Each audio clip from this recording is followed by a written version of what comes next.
like what some of these tunasema wahenga, those wise people, wherever time they lived, I don't know, but they said some things, and for me I like this, that samaki mkunje angali mbichi.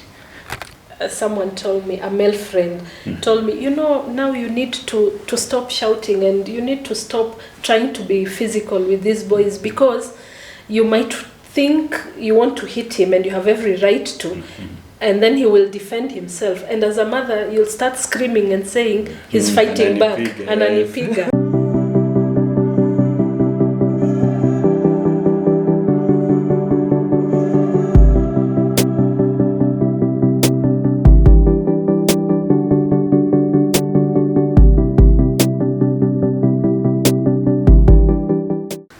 Thank you. I'm glad to be here again this Friday morning. Thank you very much, ladies and gentlemen, and especially the boys. Happy to be here. Midterm imeisha. I hope you made the most out of it. Sijui, for the ones who joined Form 1, how it was. I hope you've told your parents all the good stories about boarding school, and you didn't miss out on the food is not enough or the water was too cold. You're back, I know. For some of you, we'll meet again when the schools close. Welcome to Boys Let's Chat and Thierry's Open Mic. Another beautiful day, and we thank God to be here. Today, I'd like to introduce to us a very special discussion from a very respectable guest, Reverend Dr. Simon Khaemba of Friends International Church. And we'll be looking at just the challenges of raising boys in today's dynamic society.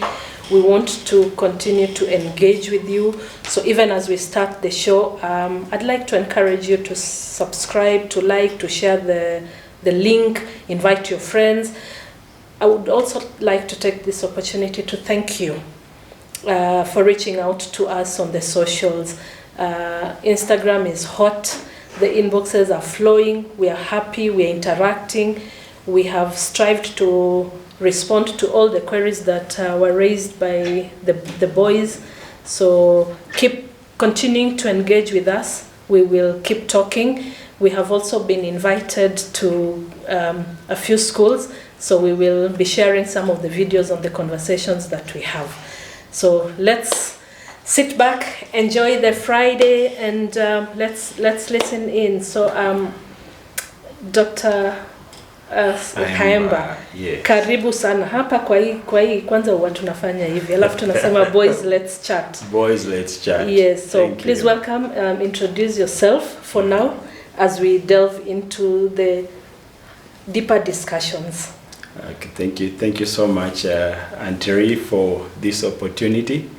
It's one of those rare opportunities that come, that we have an opportunity to speak to our young men, those who are growing. Maybe as you've rightly put, Reverend Khaemba is my name. I am a church minister, a preacher, and so I get to interact with very many young people. But maybe of greater importance, and especially for today, you also realize that there is a Dr. Khaemba somewhere. When I was pursuing my studies along the way, I did some research as well, dissertation, and what I was focusing on was related to our topic today in terms of moral development of young people.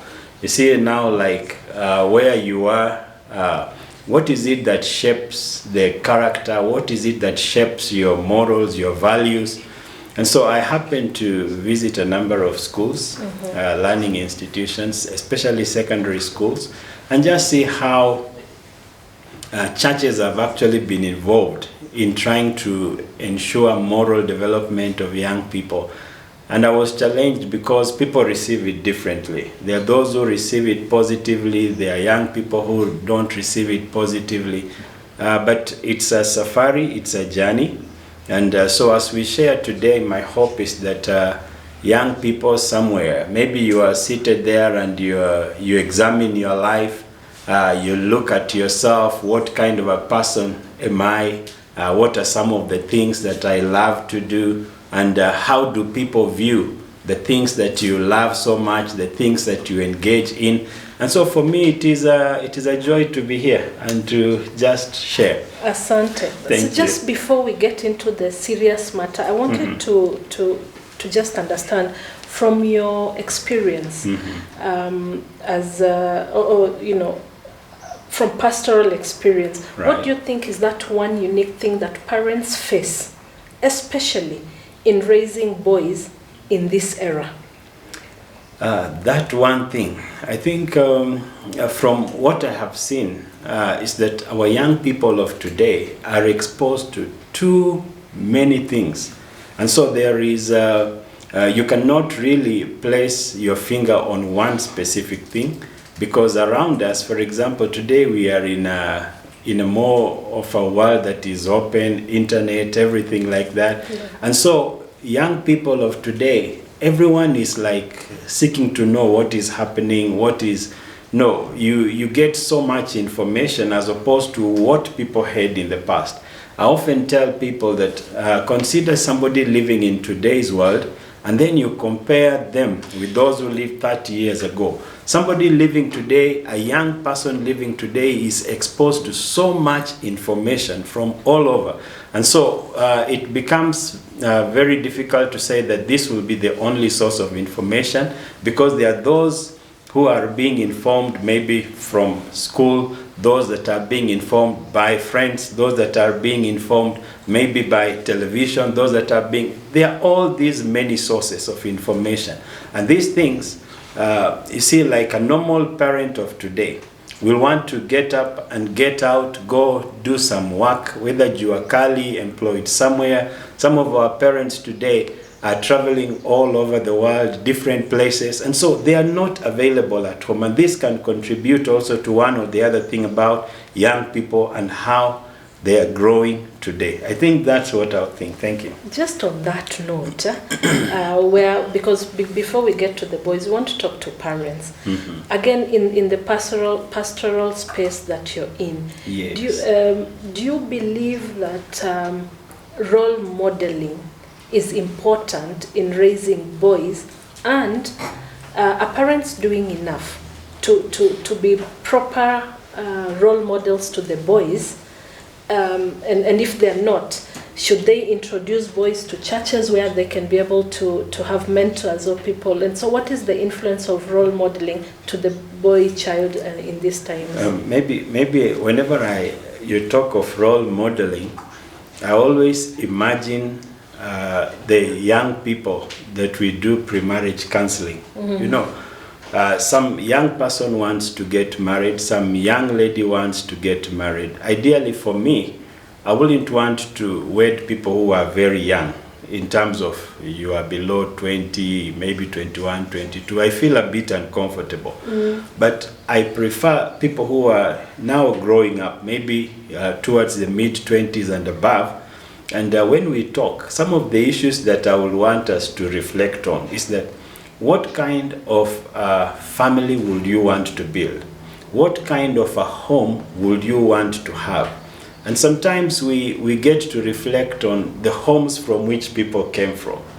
And you'll find that some people, the only idea they have about family, marriage, and all that maybe is violence, because they were raised within an environment where there was so much of violence. You always saw maybe your father fighting or beating your mom or something of that nature. And so that is the kind of idea that somebody is coming with into marriage. For another person, they will come and they were built or brought up within a setup which was very friendly, homely, whatever. It was a good environment, if I will say so.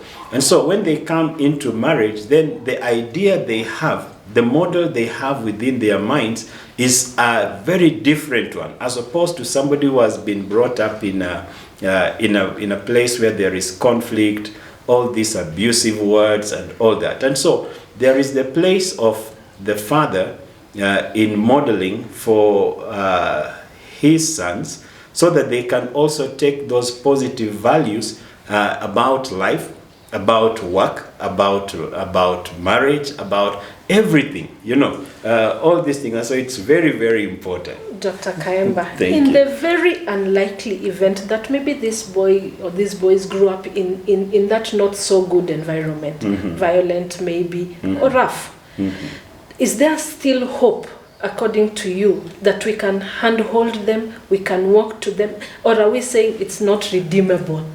Because we also don't want someone to say, mi najua tu, life ni mi ndio kusema, as a man, beat my wife, it doesn't matter. But can we change it? Can the narrative change? I've always told young people, and I'll still say the same today, that you shape the destiny that you will want. And one time I was sharing with some people and say, you will, what you will want to become, you have a great decision to make in terms of making it come to pass. Let's say, for example, you were raised up in a home where there was violence, there was abusive language, people will just throw all kinds of words.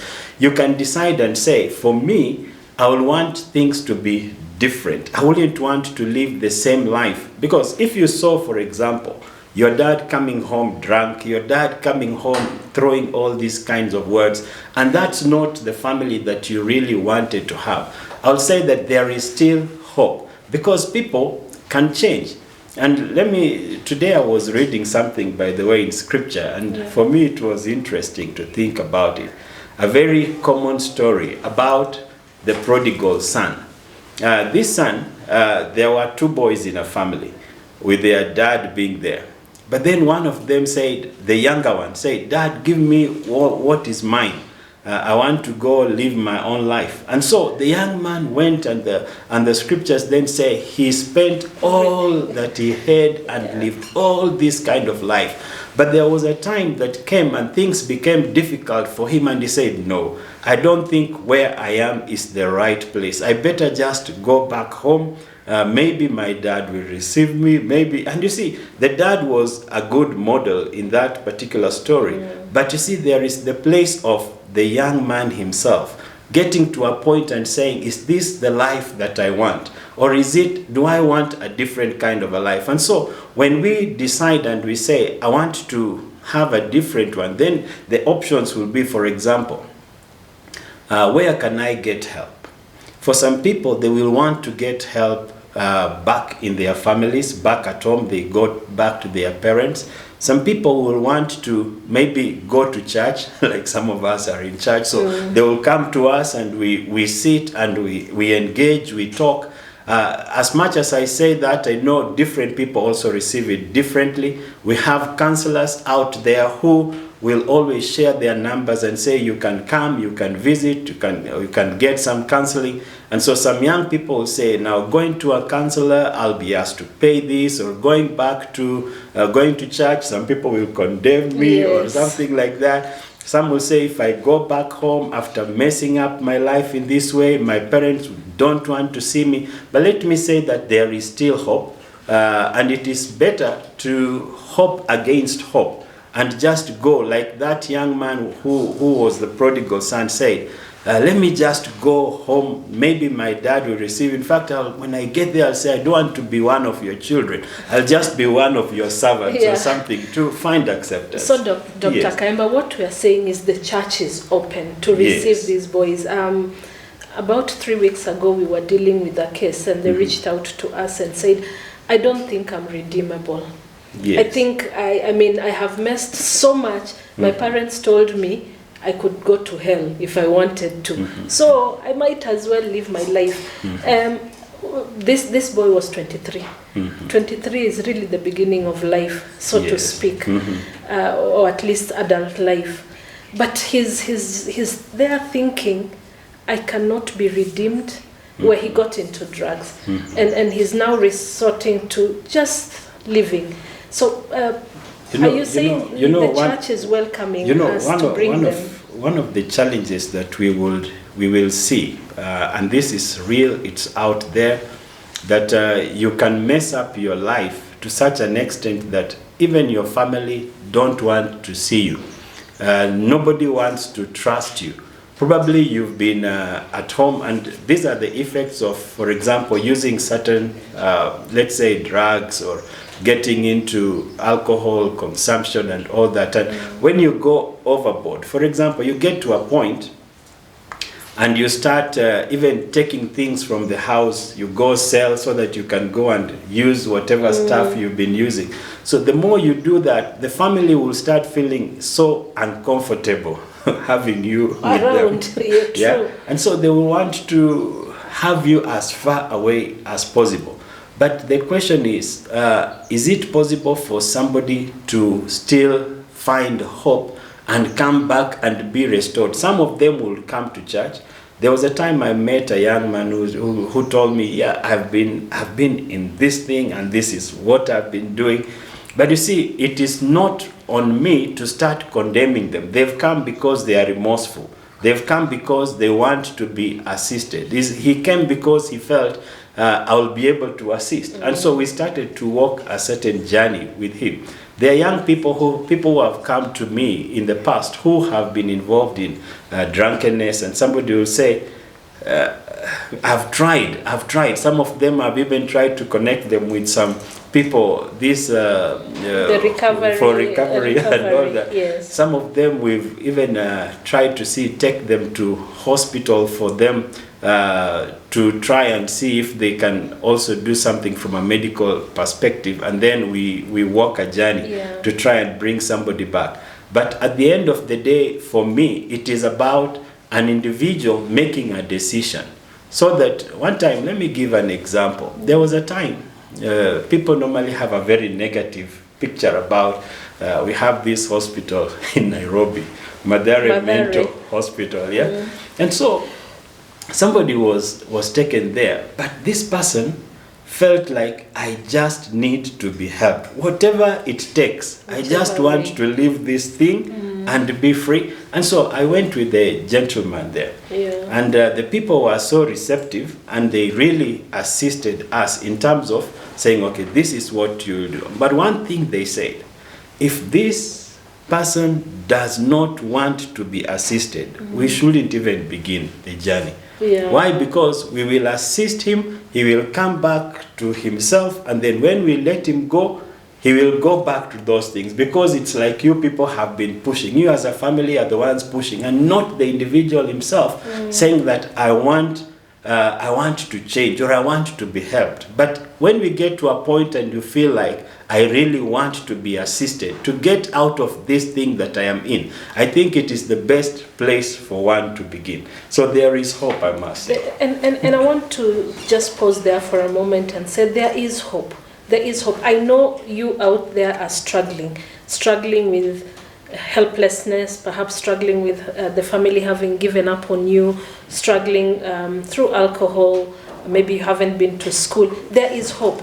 And we want to say that there are organizations, there are churches that would listen to you, but as Dr. Khaemba has said, it starts with you. So sometimes you need to lock out everybody else around you, especially those who say, where usaidiki, you can be helped. If you've put your mind to it, please reach out. Seek out help and assistance, and you get help. Dr. Khaemba, peer pressure is a global concern right now. Right. You know, I think, and especially if we talk to these boys who are in high school or just getting into university, they don't look hip and good enough to their friends if they are not smoking, if they don't go out and drink while at it. And therefore, sometimes they do it just so that they can fit in, you know. And these are the challenges that we are saying. We in this space, we are also trying very hard to let the boys know that you can do so many things without conforming to peer pressure. But now coming closer home, and I'd like you to just speak on the peer pressure and how, because the first help usually would be home, family. Are the parents doing enough to manage peer pressure, or are they saying umenishinda, utarudi either ushago ama kama utaki kusoma wacha. How much are parents helping manage peer pressure? Yeah, maybe for me, peer pressure, you will want to look at it from many different angles, and I'll still come to it and talk about what is your desire, the kind of life you will want to live. When I joined the University of Nairobi many years back for my undergraduate program, because I was raised within a church environment, I went to the Christian Union. And when I went the first day, the chairman spoke to us, and this is many years back, and he said, bad company corrupts good morals. You know, the people you hang around, even if you are a good person, maybe you are brought up well, but then you decide and choose and say, this is the company I'll be in. Let me give this example. You are in a school, maybe a high school, secondary school. There are certain people within the school, wakati wowote ule there is a problem in the school, they are the first suspects, you know. Yes. It is like you are always, so there is a list, maybe it can be 5 or it can be 10 people. Whenever something happens in the school, they will always say, where was so and so at that time. And so if, for example, you decide and say you will be associating with that particular group, chances are high that you might become like them, or maybe be falsely accused to be one of them, and you didn't. Why? Because maybe you are so innocent, but because you live with a certain people, you were seen with many with people who do wrong things, you are also condemned.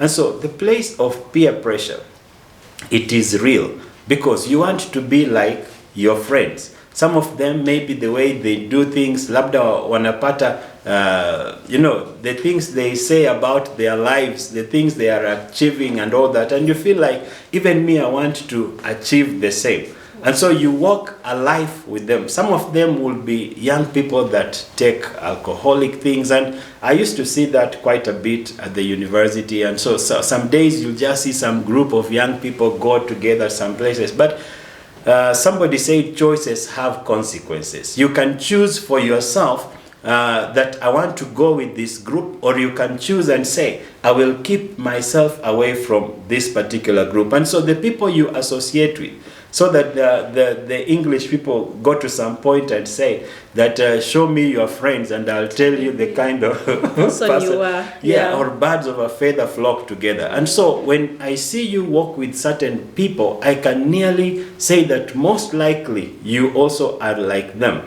But then what is it that we can be able to do so that we can avoid wrong influence in terms of peer pressure? And for me, one thing that I always look at is what is the choice of friends that I make? The kind of people. Will they help me get to where I want to go? Will they help me become what I want to become? Let's say, for example, you want to become an athlete. Somebody also running and breaking all those records. What kind of people do you hang around with? Maybe you want to become a writer. Maybe you want to become a businessman. Maybe you want to become an accomplished whatever profession it is. What are the kind of people that you want to hang around so that they influence you in that particular direction? And this influence, for me, it is one, amongst peers, but two, also from mentors, so that you look at people who will influence you towards that particular direction. Now, my question then is, what is, like you've said rightly, that are parents doing enough in terms of helping us deal with the issue of peer pressure? And you'll find, like, in a number of cases, we have failed as parents in that we have not done all that we need to do. And I want to speak of it maybe in a number of ways. One, thinking about parents that are so busy. We normally talk of absentee fathers who are not there at home at all times. And so, like somebody said, well, when the cat is away, the mice will play. And so we have all the freedom. And so we want to play, we want to do our own things, we want to experiment our own things, because then our parents or our dad is not there to show us a particular way. So there is that that comes in as a failure. But secondly, as we think about peer pressure and parents, we also will say there are parents who are very particular in how young people are raised. And some of those little advices that they give to young people, they might say it maybe just like in passing and say, no, behave yourself, or do, or work hard, or do. They might be just small things. But if you consider and you decide and say, let me just do some of these things. If he's told me, no, don't be out, or don't do this and that, that they seem to be protecting you. I know some people will be looking and saying, me, I am already a grown-up person. You want to still control me and all that. And so, or I have my own job. Maybe I've gotten some work. I'm only 21 or 22, and I've gotten some employment somewhere, some attachment somewhere, making some little money. And so I feel I am man enough, you know. I cannot be told. And some people have been told, kama unaona we ni umetosha, enda basi ukaishi peke yako. Lakini Dr. Khaemba, but parents are challenged. You know, education is expensive, livelihoods are expensive. Parents are out there grinding so much. It's almost impossible to be there almost always. And therefore we are also parents are relying to a great extent on schools and teachers, right, to assist raise these children, because otherwise, if back in the day, the mothers would most likely have been home, to mother, to nurture, to mold. But now the challenges that the new times have brought, she also has to go to work. And that's what makes it a little difficult for parents to be there all the time. So, but I think we still need to tell the boys that, maybe you don't need policing as such. I mean, we, your parents, we will be there, but sometimes the moment we have given you a foundation, it doesn't need to be policing. No. Somebody, I like what some of these tunasema wahenga, those wise people, whatever time they lived, I don't know, but they said some things, and for me, I like this, that samaki mkunje angali mbichi, that while one is still young, you can mold. And I want to think about the little things that parents do in terms of influencing the growth and development, especially the moral character development of young people. Among some of the things that parents will do is tell you a little early, some of them, about going to church or going to a place of worship. They'll tell you, no, go, because they know that when you go there, there are some moral values that you will be taught. There are some things, a way of living that you will be taught, which is a good way. And so that is one thing that they will do while one is still young. And our expectation is that when people grow old or when people mature, then whatever values they were taught when they were young and developing, that these things will still be in them. And that's why you'll find a number of people, you want to do something, but there is another voice that tells you within, this thing is someone is watching. God is watching somewhere. Yes. So there is that aspect of the spiritual. But also, when we go to schools, like you said, today I will want to think about it, that which school am I taking my children to? Because then there are some schools which will be a bit more serious with moral development and all that. Yes. But then there are others which are so open and all that. But the little discipline that we get while we are growing will help us bear with or manage some of the things when we become young people and we are maturing, we are growing. By the way, this age of around 18 to 25 is only for a season. I always make a joke with my young people at church. Some of them feel like they will remain at 23 forever. But it's not, just a short time and they will have overgrown that age. But the thing is that what will become of you once you have passed through this age? Now you have an ID, you feel like you're an adult. Umekuwa mwanaume. Are you really a mwanaume ukiwachiliwa utaishi peke yako and all that? For me, those are challenges. But as parents, we try our level best to ensure the moral development. When sometimes these days we are to chapi watu viboko sana, yeah. But I remember one time my children had done some things and I was like, no, who did this? And nobody was willing to. Nikamwambia kama ni hivyo basi nyinyi wote mtalala hapa chini. And that was a bit hard on my part. But I felt, no, the children need to grow in a particular way. Let us be honest, let us be truthful. Sio ati wewe umefanya makosa alafu ninakufunika mimi nikifanya wewe unifunike. One day we will leave the house and tutaenda na hiyo tabia ambayo sio nzuri kule nje. The joke in my house, in this home there are 4 boys, but I tell them I think I have 5 because the 5th one is called Si Mimi. Si Mimi. Because everything is Si Mimi. Right. Mom, it's not me. So I tell them, since all the 5 of you have decided it's Si Mimi, you will bear the circumstance. But also think, Dr. Khaemba, I don't know if you agree with me, certain levels of discipline, and because today we are primarily speaking to parents, is important. There is the formative ages. There are those children between maybe 4 to 8 or up to 10. Maybe I come from old school, but they can work fantastic at that stage, because they don't have a level of reasoning, and I used the cane well during that time. It helped. Perhaps it's a personal experience, but for me, I think it helped now as we are getting into teenagehood. I feel like there was already a level of boundaries that could only be set with the cane. Of course, depending on as they grow and the new teenagehood, perhaps you reduce slightly on the cane and want to dialogue. That's normally what we would encourage.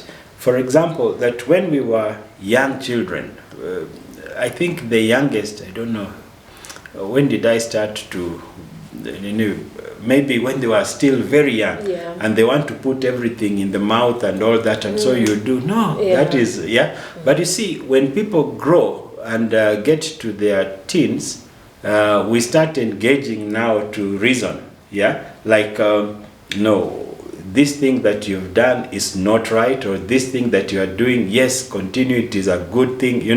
You can sit, you can reflect, you can reason, and at that particular time, as they get towards their mid-teens to the 20s, you wouldn't want to use the cane as such, but you want to use other means of showing that, no, you are mature enough and you know what you are doing. Is this thing right in your eyes, or is it wrong?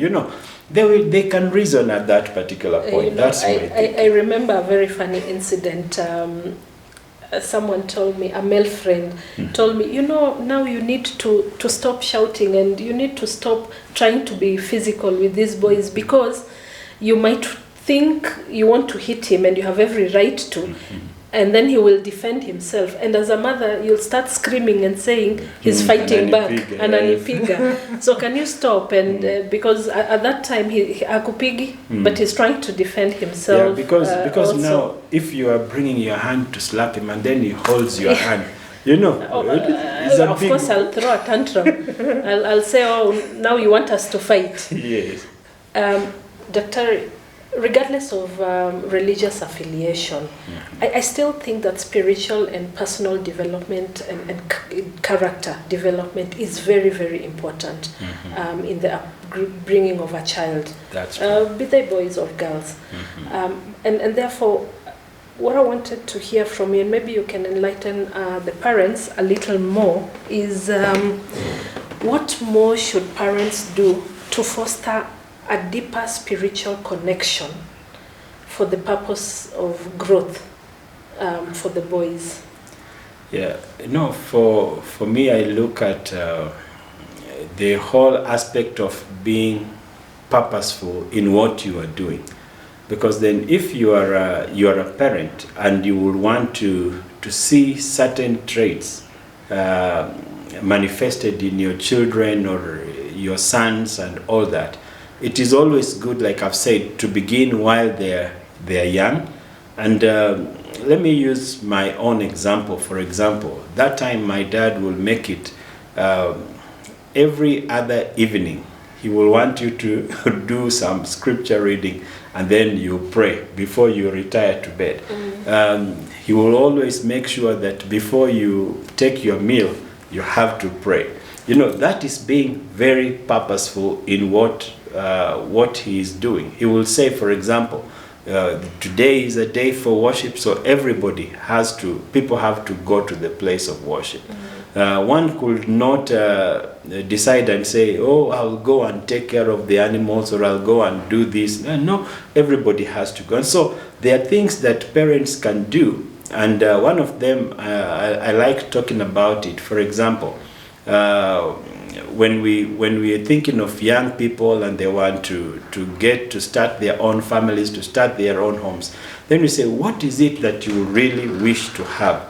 For example, in a house, many people will have things like these electronic gadgets and listen to music. They'll want to watch things maybe on television or watch things wherever. And the issue is that for you as a parent, what kind of stuff will you permit to be watched or listened to in your house? Yeah, maybe you are driving, you're going somewhere. What kind of music do you normally listen to? If, for example, you decide and say that any music can do, then even the young people will grow knowing that any music can do. But you see, when, for example, they know that this kind of music or this kind of things, in terms of watching this, is not permissible, why come to the house and at that particular time in the evening, everybody is watching all these people dancing, maybe nearly naked and all that? If that is something that you allow within your home, then you see, even them, they'll start appreciating that. Why do we see young people dress all kind of dressing out there? It's because of what they normally feed their minds with. And so a parent can decide and say, okay, for me, I will want to safeguard. Sometimes we walk out of our houses and you're out there and you ask yourself, na huyu mtoto, ama huyu kijana, when he or she left home, where were the parents? Yeah. But also, at the same time, we like talking about the question of, for example, the language. What kind of language vocabulary do you accept in your house? Yes. Because then if at home, people are abusing one another, throwing all these curses and words at each other, yes. Oh, you hopeless and whatever, no good for nothing, you know. Yeah. Is that what we would really want? And some of us, I know, have been called maybe such names. Maybe you are there, you've been called these names, ngombe, I don't know what, you know.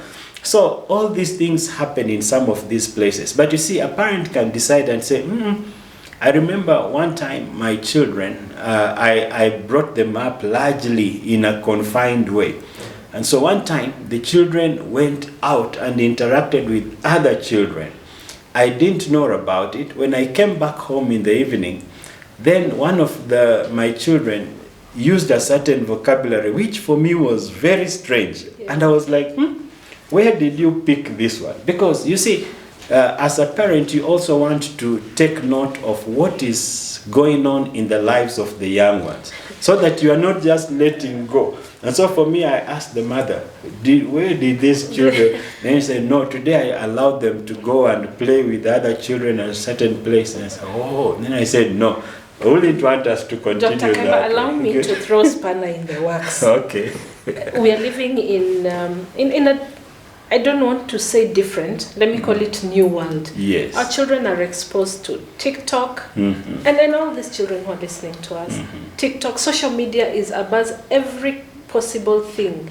And I hear you about it is what the parent decides will be done or not done. But I just want to ask a very radical question. Right. I have been to a school, and I was having a conversation with the principal, and he says, you know, ma'am, some of these boys come to me and say, Mwalimu, look, I don't want to be a doctor. I don't want to be an engineer. Right. So they are not necessarily saying they want to do music or they want to be a basketballer. But what they throw at you at that point, and they tell you ultimately, these things out here are making us money. Yes. You know, I'm not stealing. I'm not killing people. Right. But perhaps from your background or from where the point of view that you see it is wrong. Where is it's a thin line between supporting the child, but at the same time allowing them space to be who they are, but maintaining what you want them to do. You know, somebody once said about some young people and said, some of them will say, you only live once. And so, if it is, for example, if it is about making money, or why do I go to school in the first place? And say, I go to school so that maybe later on I can get employed, make money. So the big thing is making money. And so if I can make money in other ways, and not necessarily, because then they will also look at it and say, there are a few successful people around us who dropped out of school, who did all this. And some of them will feel like there is therefore no need. If I can gamble today and I get all this big money, or if I can go online and I do ABC and I get all this following and I get all this and I get monies, no, why go to school? And so some people will want to do any other thing, some young people. And they'll say, no, me, shule, I don't have to. Why? Sio lazima, because so and so went to school and they are doing nothing, you know. You can't see anything that has come out. They've not gotten a job 1 year, 2 years, 3 years down the line. Now, why should I struggle with this? But for me, I look at it a bit differently, because the place of education is very important, because education will help you to express yourself. Education will open certain doors for you. I've seen the struggle that sometimes some of our young people with gifts, maybe you have won some big thing, and then people come to interview you and you can't even express yourself. Yeah, so there is the place of education, and education for me is a little more permanent as a source of knowledge and ways of doing things, as opposed to not having education at all. And so those, I've seen what some young people within our neighborhoods do, and some of them want to go on TikTok, you know, putting all these clips of themselves doing all these crazy things for whatever reason. And so for me, and like somebody has said, when you go into some of these online things, some of them, they never forget. Maybe many years from today, when you will be a grown-up, you'll be seen and wondering, what did I do? What did I do about this and all that? And so it's just important to really think of something that schooling is, maybe especially the basic education, is for a time.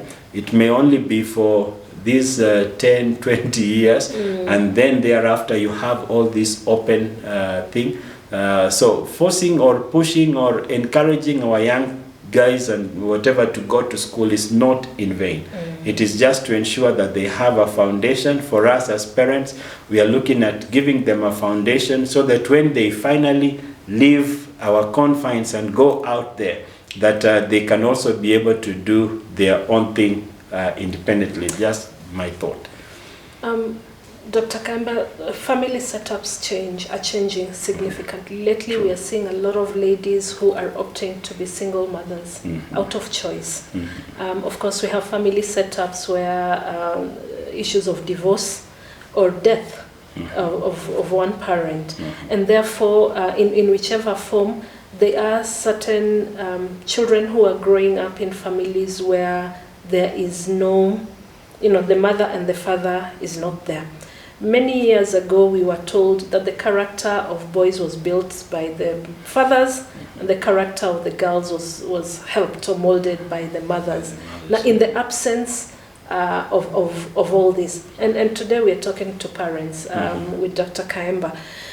What would you, and how would you encourage parents, and also for these boys to know that it is not their mistake that their parents are not together, or that their parents died, for example. These are circumstantial issues. And sometimes if parents cannot be together, I want to believe that they went, they realized that it was best for them to be apart than to be together. But then now to parents, how are we molding these boys even stronger in the absence of either? So in terms of either co-parenting or even single parenting, because they're mothers who primarily are the carers of these children. We don't want to lose this, because sometimes you hear someone say, I don't even know what a father's role has been in my life. That is one of the biggest challenges we have today, where single parenthood, and especially for some of the mothers have decided that, or some of the ladies decide and say they will not get married, but they will have a child and maybe raise. And in doing that, some of them get a son, and so they start raising a boy. And there are certain things that a boy will want to pick from a male person, maybe a parent. And they will always feel like something is not complete. As much as the mother will be there throughout, I know there are some mothers who have really taken care of their boys and tried to fill in everything, say, I am the father, I am the mother. But then there are certain aspects that you'll find the mother may not be able to do in a comprehensive way. And so maybe you might be there and you're looking at yourself, because I've met young men who have been raised by single mothers. Why? Because of maybe divorce or separation. Others because one of maybe the father died. And you see the struggle that the mothers went through. I was listening to some young man some few days ago, and he said, I saw how my mom was struggling to just pay my fee, struggling to just make some food available. And so when I finished my high school, I started thinking about what is it that I can do to just also help my mother and my siblings, my younger brothers and sisters. And you find some people then, some young people then go immediately into doing some whatever work so that they can be able to, whichever small way, just to support their mothers. But you see, the question of why did my father and mother separate, that is a big question on its own. And so for the children or for the younger people, they may not have been part of the story in terms of they did not have a say in their parents going different ways. But then you as a young person, and I've seen this sometimes, especially for people, they are growing up, they want to get married, and then they start thinking, but where is my dad? Who will hand me over? Who will do what? And so or some of them feel like, if only my dad was here, or if only my mom was here, this will not have gone the way it is. But like I've said before, there is that part of the reality of life, that you find yourself in a place you never chose. Why? Because your parents may have died at a certain point out of sickness or an accident or something, or maybe you are finding yourself at a point where the parents have separated, they can't come together. You tried to pray and do all kinds of things to see whether they can come together. People tried to intervene, but it never worked.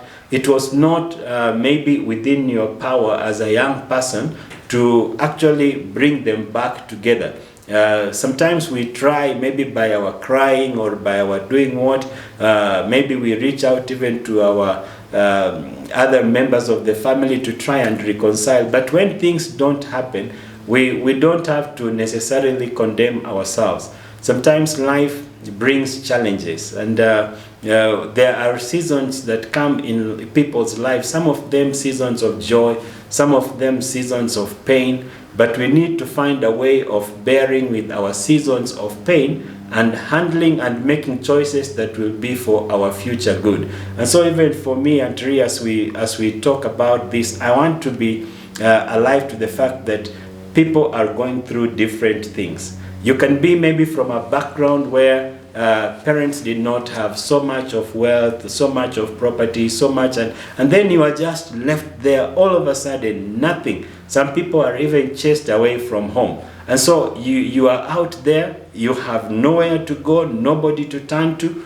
And so what would you want to do? And these are the hard things, and some of the places, like I've said before, some young people decide and say, no, let me find refuge in a place of worship. Let me try and find some help, maybe in some institution. And so people go in. Why? Because they feel I cannot on my own, but if only I can be given a number of days and some direction, that I can be able to stand and make my way out. And so for me, as I think about our families, and I'm seeing all these many things within families, maybe there was parents fighting, there were parents throwing all kinds of things, and so because of that, the children were thrown out. It is not your fault. The parents made their choices.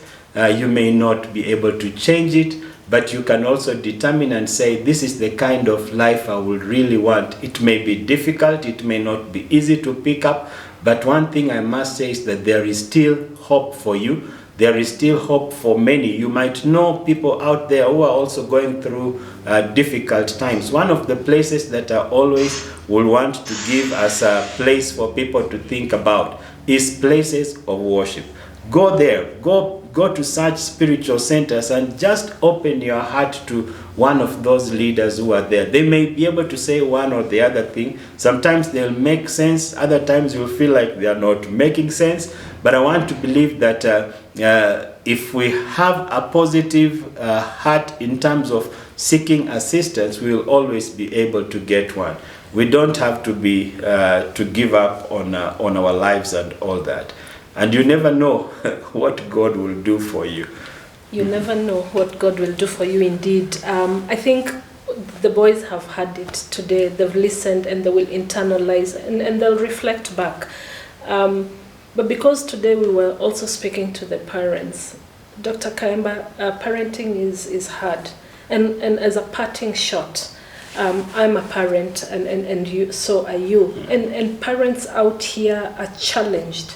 You know, we want these boys to be upright. We want them to level up. We are trying everything we can against all odds. Maybe we are single parents or we don't have jobs to send them through school. So that the whole spectrum is challenging.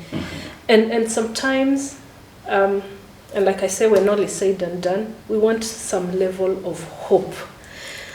Dr. Khaemba, what hope can you give us based from your pastoral experience that we will overcome and it's possible and ultimately we will have raised these boys right? We just want to live for tomorrow.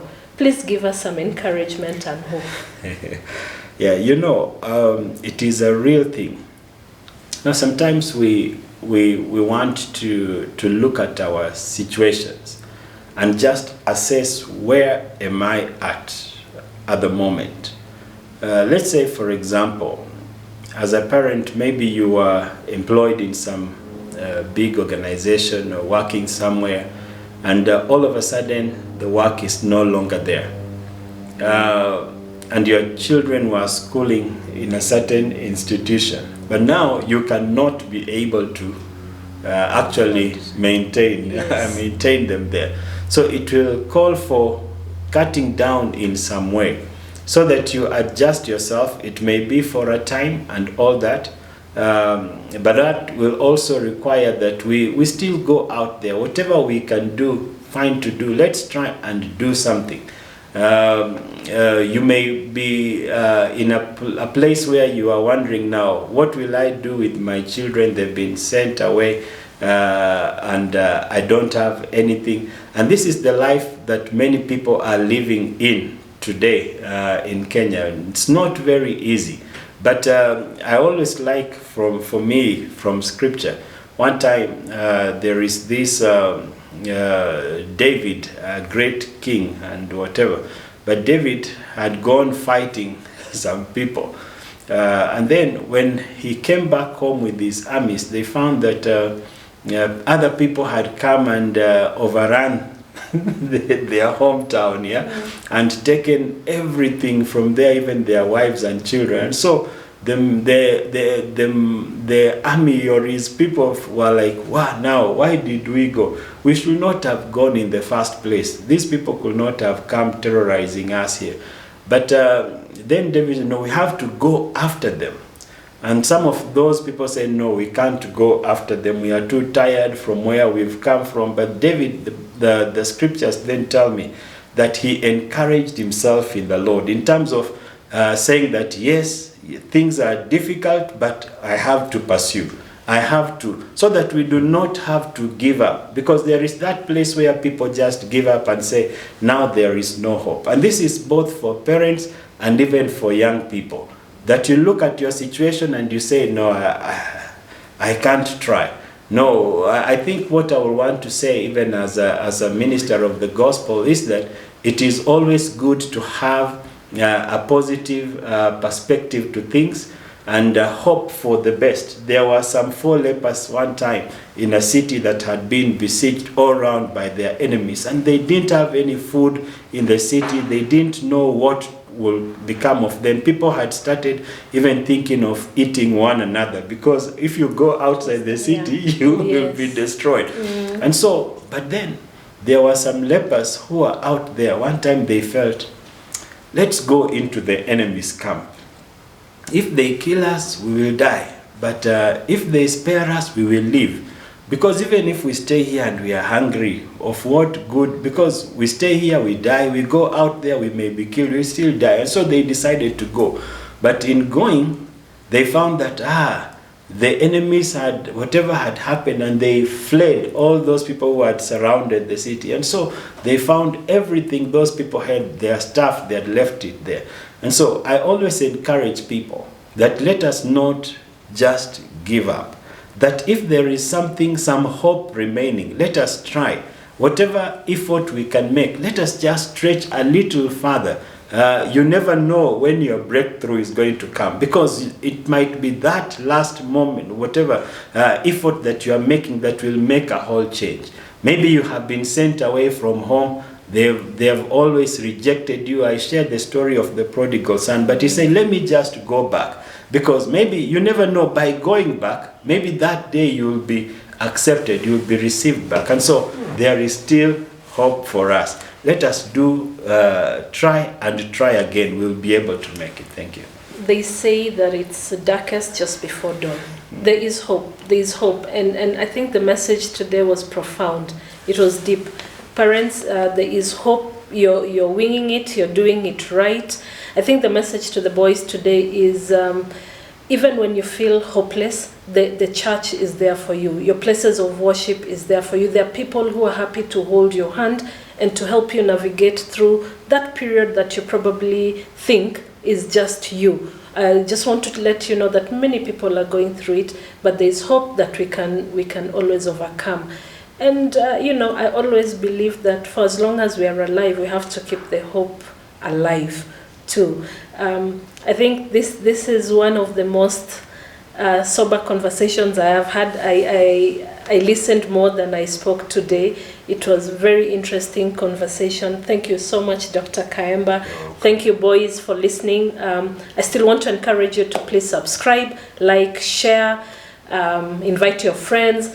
I'm happy to read your comments. Let me know what you think about the show today. Give us your feedback. Of course, we will be delving into a lot more issues. In the coming few weeks, we will be bringing these boys now to actually talk to us and tell us where they think we're doing it right or wrong. That's it for today. Thank you very much for staying tuned. Until next time, God bless. Thank you.